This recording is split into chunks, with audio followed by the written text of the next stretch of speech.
Good Monday morning. I'm KHOU 11 meteorologist Chris Ramirez. Here's the latest on the tropics. We have Hurricane Beryl that has been upgraded back to a Category 4 hurricane. It is approaching the Windward Islands and it has winds at 130 miles an hour, moving west-northwest at 20 miles an hour.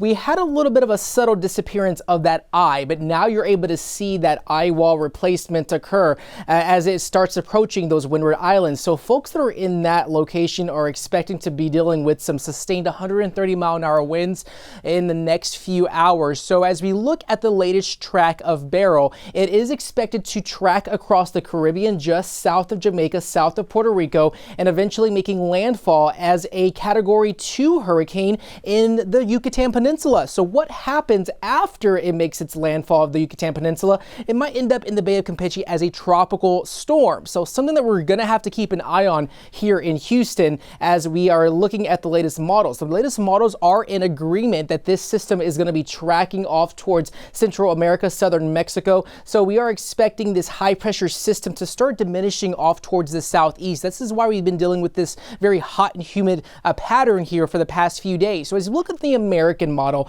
we're showing the center of that storm making its way across just south of Cuba, eventually making into just south of Cozumel. And so once it comes into land, it is going to start ripping that storm apart. But we could see that disturbance emerge on the other side of the Bay of Campeche. And so at the moment, models are really uncertain on what's going to be going once this happens. So we're going to have to keep an eye on the situation in the coming days as we head into the end of our work week. Also, we had landfall of Tropical Storm Chris that actually made landfall earlier this morning. This is now has weakened into a tropical depression moving into southern Mexico. This is not going to be impacting southeast Texas for the time being. It's just going to bring some heavy rain well south of the U.S.-Mexico border. But other than that, we are expecting another tropical wave. This was at a 70% chance. This is closer to Africa. Now has been downgraded to a 60% chance of development within the next 7 days. Very good likely that the reason being is that there is some Saharan dust that is in the picture,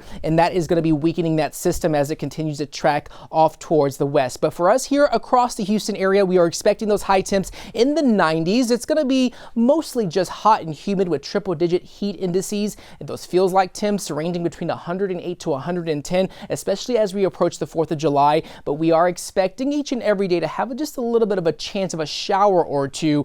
Might see more of a rain chance for Wednesday, but definitely expecting some of us to get a little bit of a cool down in the coming days heading into the next 7 days. But just hot and humid conditions, practice those heat safety measures as well as staying hydrated if you are spending time outdoors.